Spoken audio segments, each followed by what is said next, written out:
What is State v. Blake? A video series for the incarcerated. This video series and guide will help you understand the Washington State Supreme Court's decision, State v. Blake, and help you figure out if you have convictions affected by that decision. If you do have a Blake-affected conviction, you can learn the steps to get those convictions cleared from your record.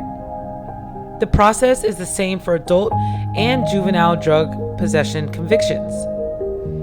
State v. Blake, a Washington State Supreme Court decision declaring that the state's simple drug possession law was unconstitutional. Following Blake, a lower court, the Court of Appeals, held that misdemeanor marijuana possession convictions also may be invalid.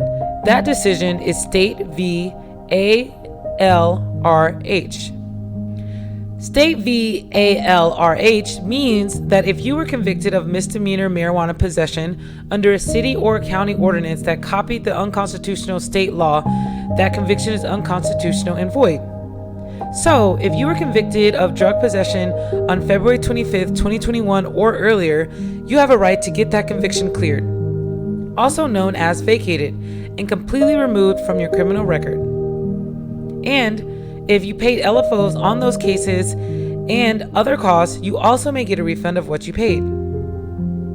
Other drug-related crimes such as possession with intent to deliver, delivery, and manufacturing do not qualify for Blake relief. Pro tip: vacating felony drug possessions is relatively straightforward because the same law applies across the entire state. Vacating misdemeanor drug possession is more complicated because county and city laws, called ordinances, may not be the same as the state law that the Blake court said was unconstitutional.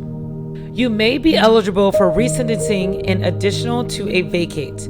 If you think you have a Blake eligible case and have not yet spoken to a lawyer about resentencing, start the process in the county where you got sentenced for your current case, even if your current sentence is not for a drug possession. If you have questions about starting the resentencing or vacate process, call the Office of Public Defense at 800-414-6064 extension 218. The most important thing right now is that you don't give up. There are people on the outside to help you, but the process can be slow. You have rights that are owed to you, so please be patient as you move through these steps and don't give up. Next up, number 2, do I have a Blake conviction?